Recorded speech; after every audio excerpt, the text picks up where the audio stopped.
Well, hello and welcome to another episode of The Unlicensed Counselor. My name is Steve Moak. I am the Unlicensed Counselor, and as always, so grateful to be here on a scorching hot summer day here in sunny Scottsdale, Arizona. I'm laughing. You know, we have so much fun here at the show and the team and the producers, and big thanks to everybody that you don't see on camera and behind this. I think you'd enjoy the show before the show and the show after the show sometimes. We might need to throw that on air from time to time as well. But hey, got thoughts, shocking, on a couple. I guess it shouldn't be controversial in my opinion, but it evidently in my world and my beliefs and kind of being of this behavioral health world and the counseling world and all these types of things and drug and alcohol treatment, this opinion isn't the most popular opinion, which honestly, if you would have told me a decade ago or even 20 years ago when I first, made my attempt at 20 years old to get sober, that, what sobriety means and how abstinence, which is what my preferred method of being sober is now a controversial opinion, I would be laughing. Just like I'm sitting here laughing now. I can't even get through this introduction where I'm just going, I have to explain that, being sober is being abstinent from drugs and alcohol, and why I believe, in my expert opinion, in my clinical opinion, in my I worked at a treatment center opinion, in my I've been battling drug and alcohol addiction opinion for 20 plus years, right? So I have a little bit of credibility and thoughts on the matter. And I want to kind of dispel some of the thoughts on it and also just really kind of hammer home why I believe abstinence is the preferred method.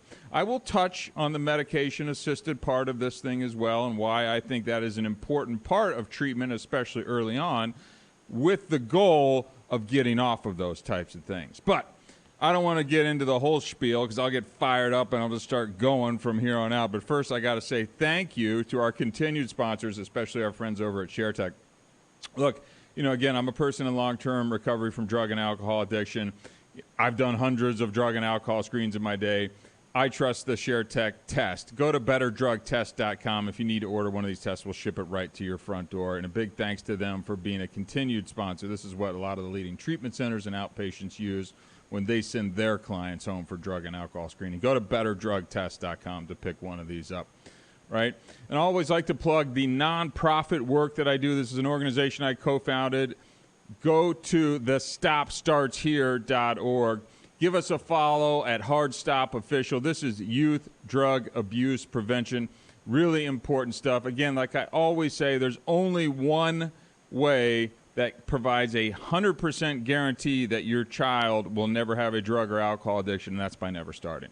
And so what we do at Hard Stop is really hit the prevention messaging hard, and we only do that on social media. So give us a follow at Hard Stop Official, wherever you follow the social media stuff.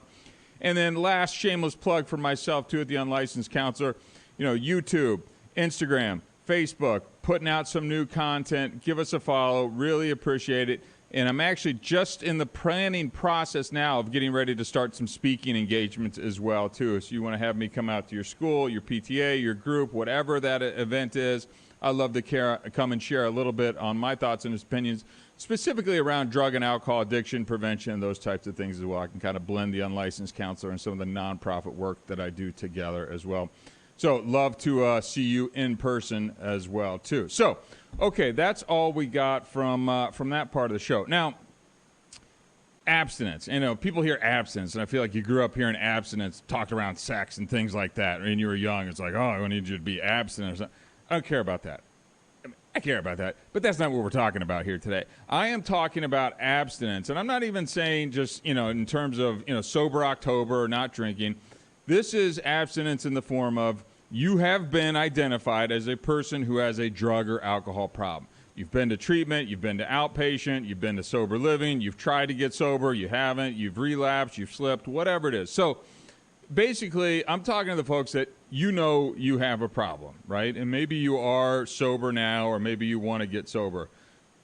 I want to talk about why I believe that the method of abstinence, and again, this sounds so damn stupid that I even have to clarify these points, that being sober and abstinent from drug and alcohol is the preferred method of this, right?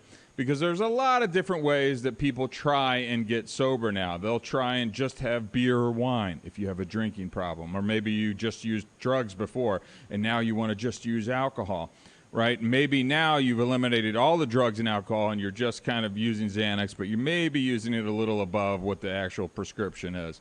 There's a lot of different ways, or maybe you're using the California sober approach now, which is complete and total BS in my opinion, where you're just now smoking weed, which is where you've just switched one thing for the other thing. It really doesn't identify or kind of help any of the underlying causes that are going on. Look, I'm not here to say if that's working for you, go for it. But what I am saying is, if you're contemplating different ways to do one, what I've seen in my experience as a person in recovery, whether it's being in the rooms of AA, NACA, working in treatment centers, living in outpatient, or living in sober living homes, being in outpatient programs, going to graduate school. I have been in the trenches with folks for over 2 decades now, and there's a continuous thing that works, and there's a continuous thing that doesn't work.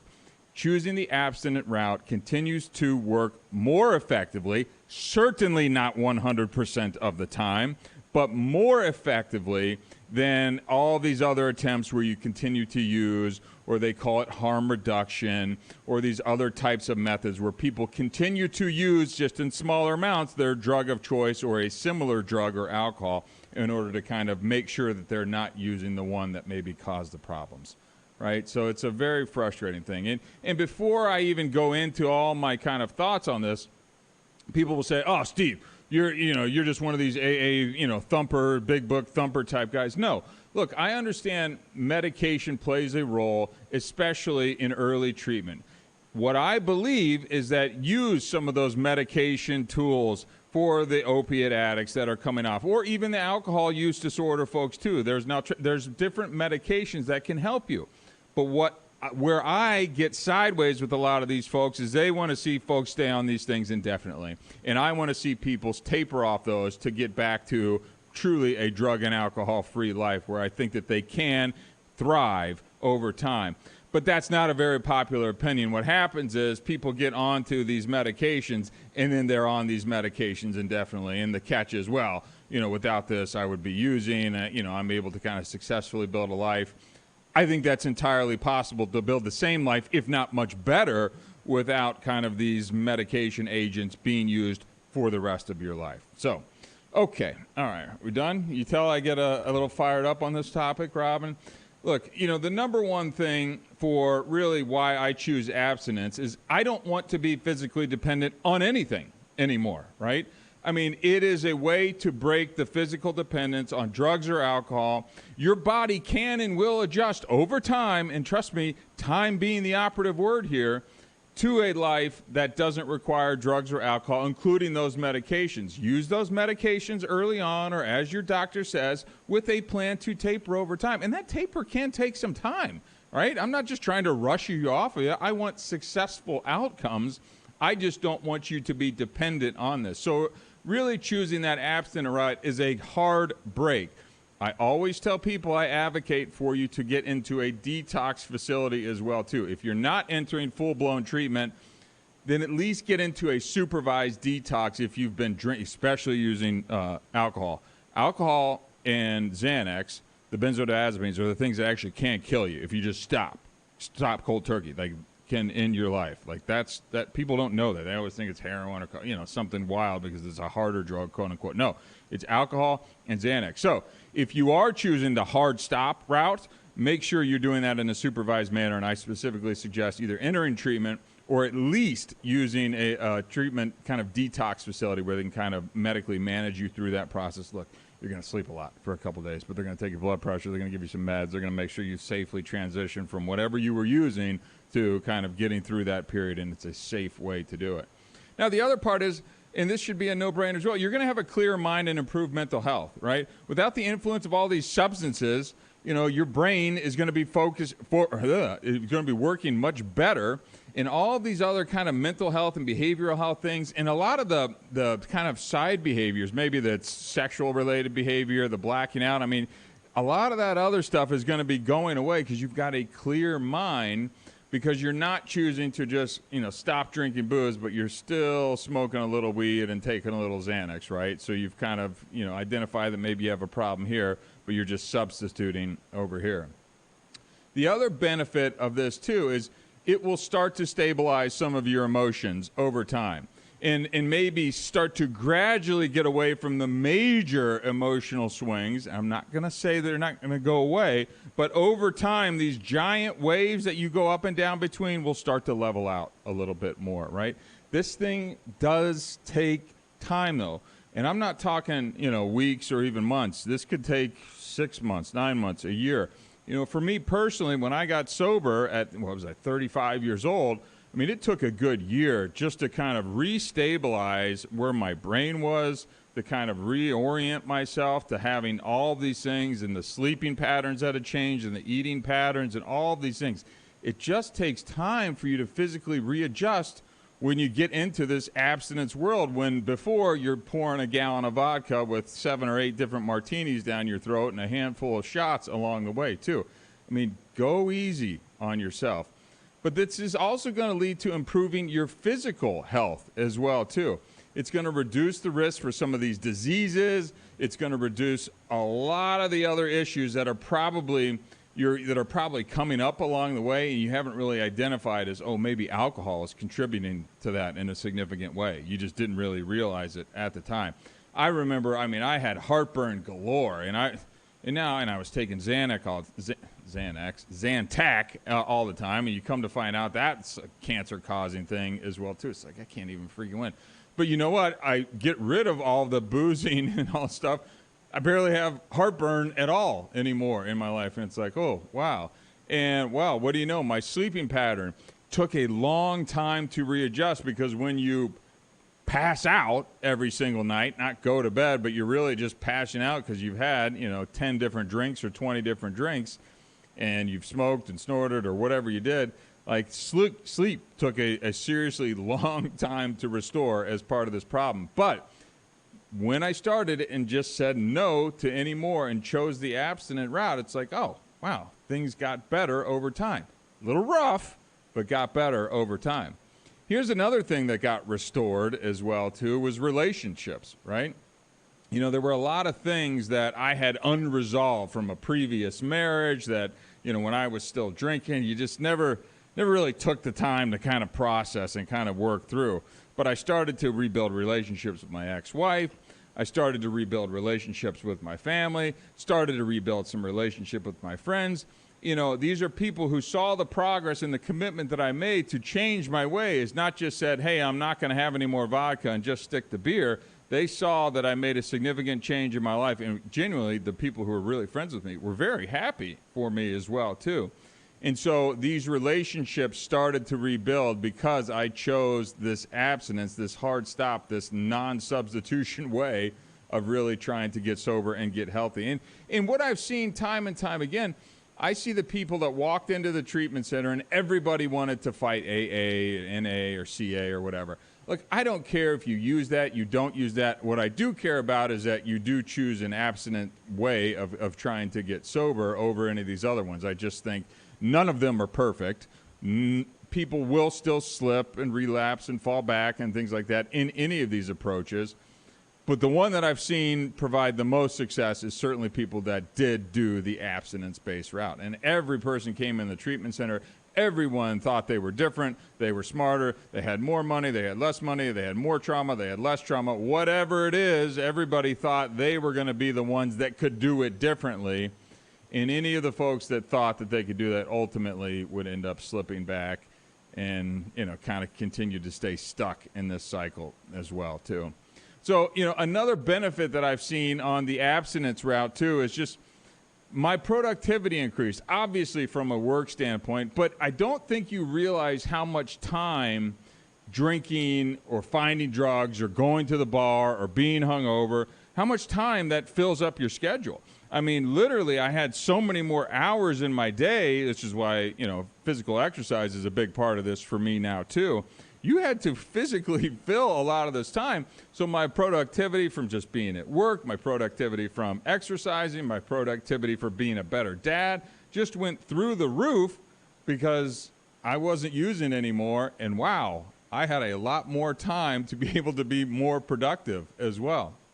Now, there's also the legal and financial benefits from what you were spending on drugs and alcohol. I'm sure I put an Escalade up my nose at some point when I was out there partying down in Old Town, which is, about a mile from here, where not, if even, from where I sit down here in Old Town, Scottsdale. And it's like, wow, how much more money you have, I don't worry about any of the legal troubles that could pop up. I mean, when you're committing a felony basically every single day and you don't even think about it, it's like, okay, that's not good. But when you're in that world, it just seems normal, and the people that are around you are doing it, and people floating in and out of your house while you're up partying for a day or two. It all just seems so normal, and people are ordering more drugs, and you don't know who's got what, and people are passing out or coming and going. It's just a wild scene. So not having to have any of that worries anymore because I'm choosing this different way, and I've completely detached myself from this other world as well, too. Now, I just think these are some of the small things that can really start to benefit from this abstinence-based approach. Look, I think it's the best way to potentially prevent relapse as well, too, right? Relapse, I'm not going to say it's inevitable. It doesn't have to be a part of your journey. It certainly can be prevented.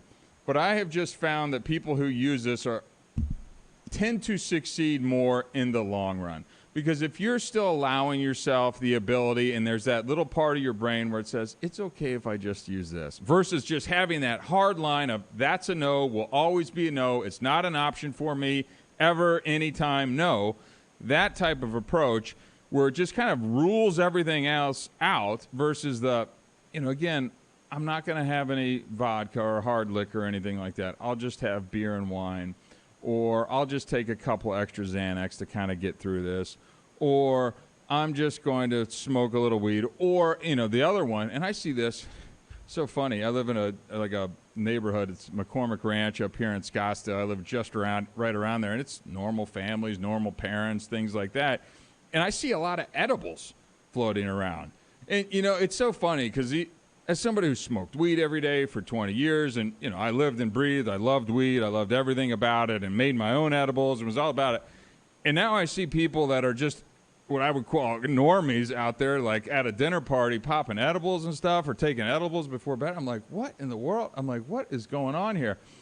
I don't think it's good, by the way. I just think it's slowly going to bring you back into this lifestyle. But the other thing that I have seen is I've seen some people who were sober that kind of got swindled by the edible route, thinking and seeing other people do it and how it doesn't seem to be a problem. It's not habit forming. It's not addicting. It just kind of makes you feel good and da-da-da-da-da-da.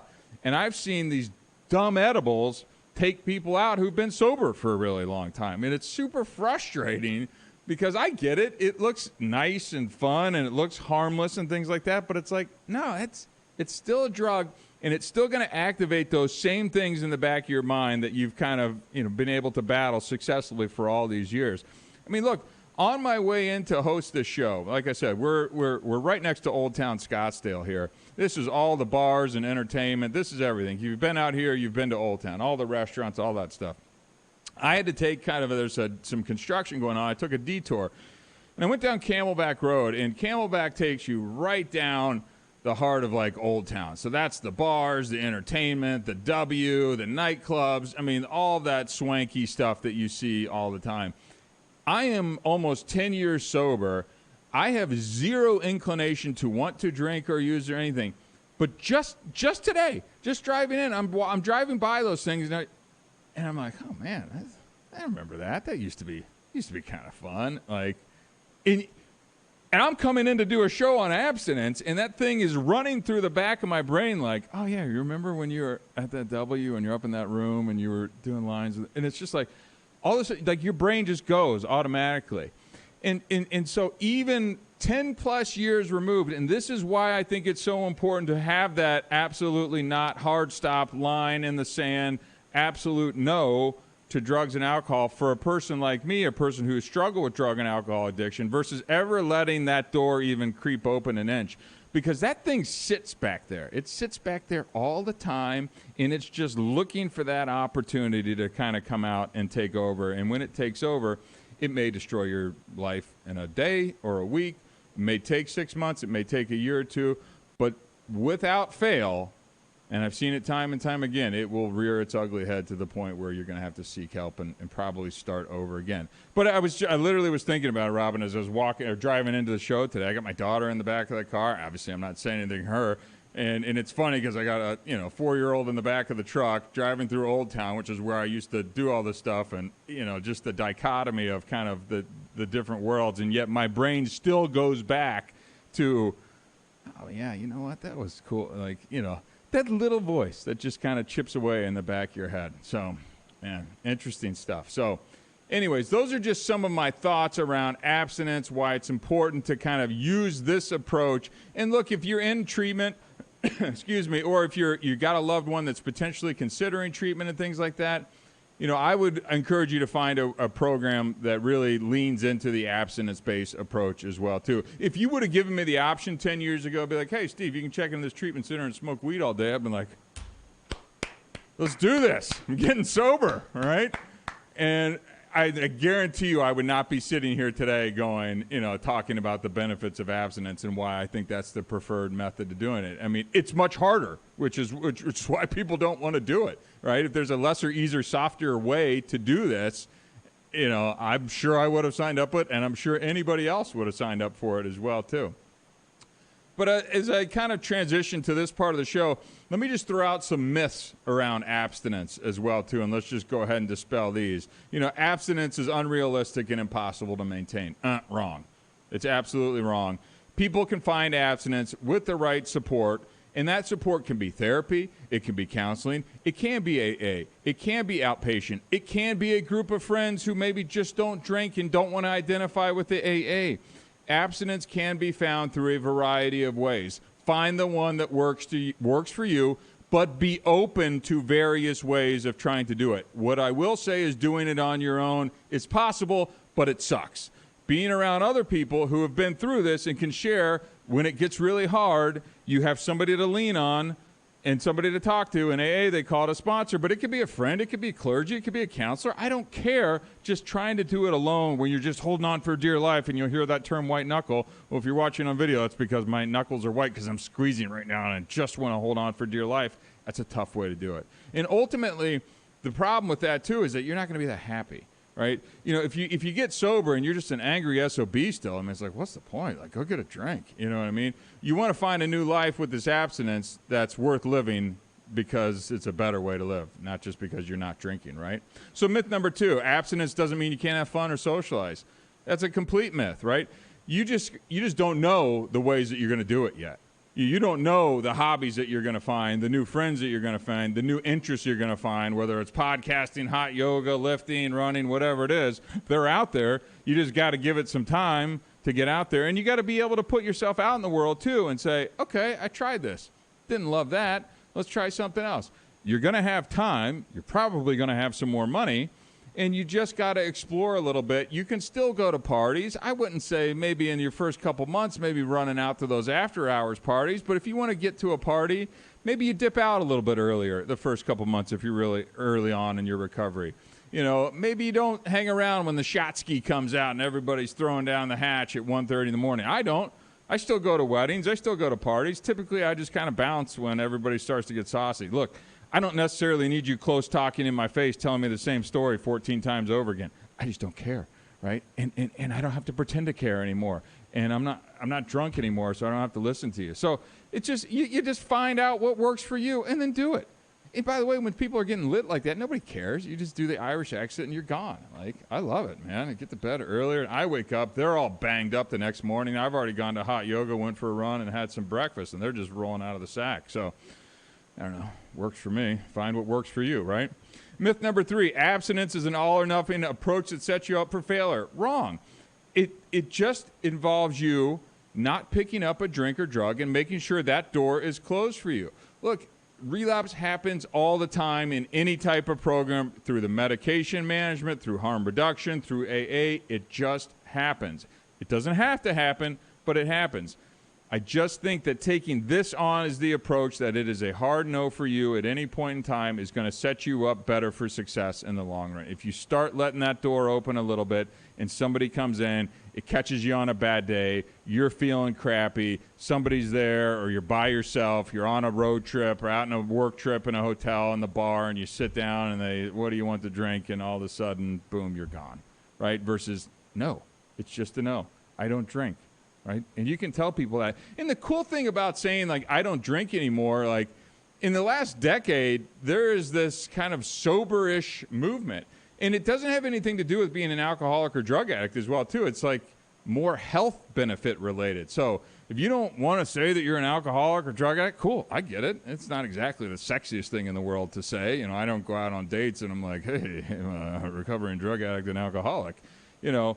But you can come out, yeah, I just don't drink. I just chose, it wasn't working for me. You know, I kind of like the way I feel without it. I'm more productive, things like that. So whatever it is, like, make it work for you. You've got this whole sober movement. You know, I'm not particularly a fan of the near beer thing. That's just for me. Because, again, that opens that window a touch to me, and it kind of engages me in the physical movements and the taste and the sensations and all that. And for me, it just puts me a little too close, just a little too close to comfort for me. If it works for you, great. I hear the Guinness non-alcoholic is great. I saw a commercial for it the other day, and I went, ooh, that looks good. And I'm like, but why? Like, why do I need that? I'm sitting here in Scottsdale, Arizona.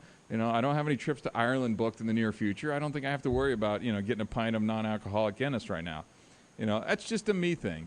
And a side note, I don't even go down the booze aisle in the grocery store or anything like that, too. It's just little things along the way that just make my life easier because I'm not, you know, kind of triggering myself. You know, I also don't drive down to the same place where I used to get Coke all the time and things like that. Just doesn't feel necessary to me. Just little things that make my life easier. Okay, last a myth I want to dispel. You have to hit rock bottom for abstinence to work. You hear this term, rock bottom.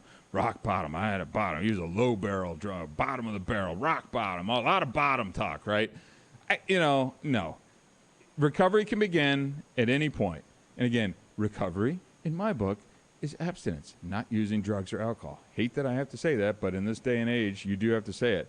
It doesn't have to be that point. You know, there's all kinds of different bottoms, right? You know, people here, there's high bottoms, there's low bottoms. You go into the rooms, AA, you hear some rough stuff. You know, I had my own rough stories along the way. You know, was it a rock bottom for me? Probably. I don't know. I had a lot of different bottoms. But you know what? I was in pain. And I was in pain, and I wanted to change. So if you're in pain and you see that drugs or alcohol isn't working for you, call it whatever you want. Just call it a time to change, right? You don't have to wait till you hit bankruptcy, till you're out, you know, begging for money on the streets with a sign or something like that. You can get help before you get to any of those points. So I just like to kind of dispel some of those things just in general. And I also want to just dispel that California sober thing. You know, honestly, it's just an incomplete recovery, in my opinion, as well, too. I feel like that's kind of a trending thing that's out there in the world where you just smoke weed instead of doing things. To me, you're just simply not addressing the underlying, you know, kind of the underlying issues that are kind of why you're drinking or using as well, too. And to me, it puts you at risk, a greater risk for relapse. In my opinion, you're already relapsing if you're trying to stay sober, but you're using weed. So I just think that it could put you at risk for greater relapse, meaning if you're using weed to not drink, you know, bad day, a little high, some friends over, maybe you guys roll up to the bar you used to all hang out, and it's like, what the hell? You know, it's little things like that. I wouldn't do it.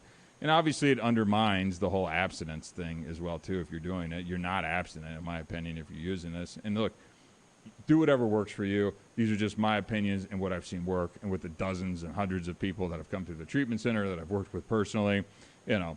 And I also think it's just difficult to control. I mean, if I'm able to kind of, the mentality is I don't feel good, I want to use something. You're just choosing to use weed instead of this.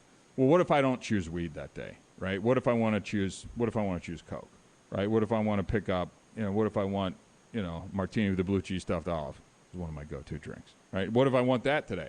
You know, because what I'm doing is just filling the gap with something still, right? And maybe I just want to change that something one of those days. And look, I mean, let's be honest, this isn't a medically recognized way to go about this, right? This is something that came out of Hollywood that people glamorized and thought was cool. It was like, I don't drink anymore. I just take edibles and smoke weed now, and I'm cool, right? So, look, if that works for you, great. If somebody in your life is struggling with this and they're trying to sell you on that approach, I'd push back hard on that, right? So, anyways, I've had this thoughts. This show was really born out of, my passion for drug and alcohol, counseling, thoughts. So I always like to kind of bring it back home to kind of drug and alcohol addiction from time to time. I love talking about all the different topics, but, this stuff is near and dear to my heart. I know people that still struggle with this. Again, I'm walking up on 10 years of being sober now here, sober, abstinent. By the way, that's on all days, not just, the Monday through Friday, and then I get to take it off on the weekends. So I know I have a little experience on what works and what doesn't work as well, too. And people are constantly trying to come up with new ways to do this and new tools, new medicines, new approaches. I don't like this. I like that. There's been one constant thread through all of time that works when it comes to this, and that's abstinence. So anyways, take what you want, leave the rest. I don't really care. That's just my experience on how this thing works. I hope if you have somebody who's struggling, or maybe you have a son or daughter, husband or wife that have been struggling with this, right? They're kind of on that yo-yo up and down, relapse, don't relapse, drink, sober, not sober, whatever it is. Send this podcast to them. Maybe have a conversation with them, see where it goes from there. Like I said, I don't have all the answers. I've just worked with a lot of people, and I've seen what works and what doesn't work. So anyways, that's all I got for you today. My name is Steve Moak. I am the unlicensed counselor. Until next time, thank you very much.